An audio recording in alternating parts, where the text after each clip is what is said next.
Hello everyone, this is Anna McGovern from Vox Populi, and today we're bringing quite an exclusive story to the channel.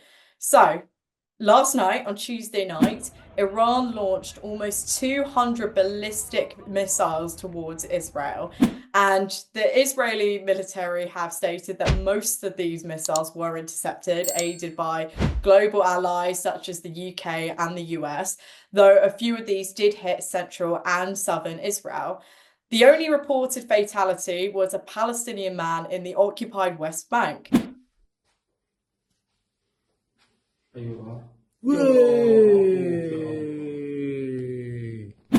This incident marks Iran's second attack on Israel this year, following an attack in April that involved around 300 missiles and drones.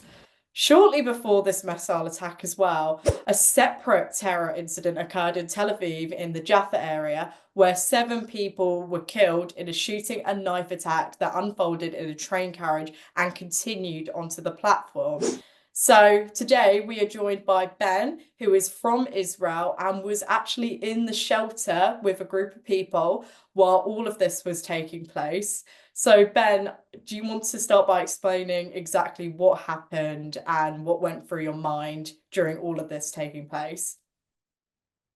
Yeah, so I'm a Krav Maga instructor, and we were mid-training. It was like 7:30, something like that, and suddenly everyone's phone started blowing up. Some apps where we started blowing up, we have this special app that tells us where the alarm are going off in Israel, and people that don't have the alarm, the app, um, just got emergency notification to the phone. Like everyone in Israel got emergency notification to the phone. So everybody's phone started blowing up in a mid-session.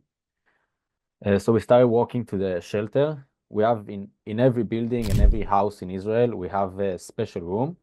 Uh, it's a bomb shelter that you have inside your house. It's built kind of different from the rest of your house. It's stronger. It's more durable. So if a missile hits in your house, you'll be fine. In that room, your house will be destroyed, but the room will be fine. So we started walking there. It's just across the gym. We were in there for like 30, 40 minutes. We just got we got notifications to the phone. We can hear the alarms. We can see the videos. We got videos to the phones to see all the interceptions and everything. A missile actually hit a school, just a city next to where I was teaching, like 10 minutes away. Hit directly a school. No casualties, nothing from our side. Uh, just damage for property mostly.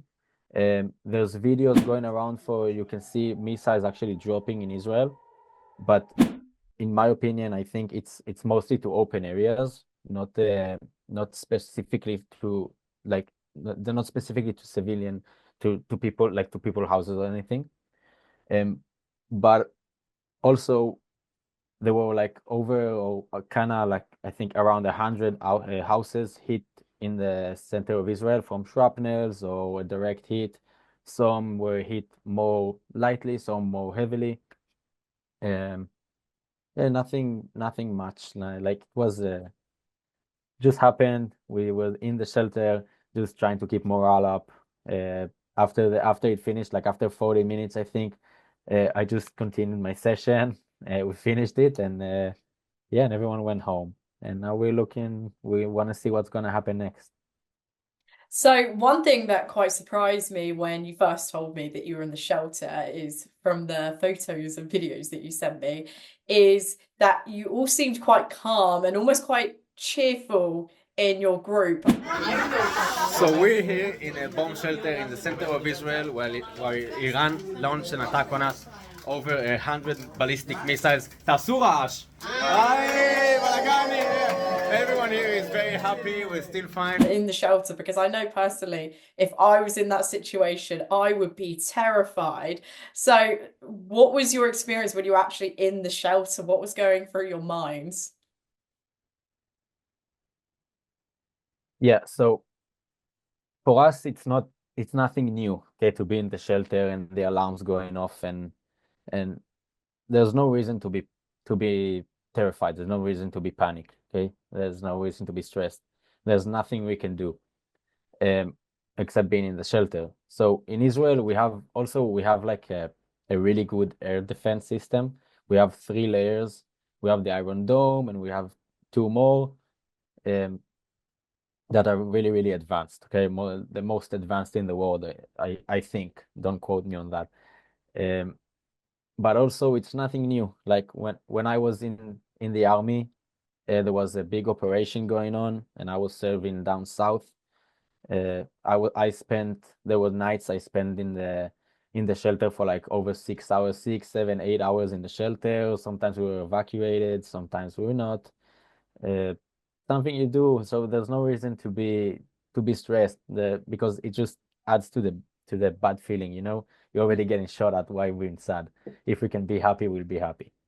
Um, and there are also a bunch of kids in the shelter because there's a capoeira training just the floor above. So they came down, and there's no reason to stress the kids. So, putting music up, putting music in the shelter, or telling jokes, or telling stories, or whatever. And yeah, you just let it pass, and you keep on the session. And then now all of this has happened, what do you expect to come next from this?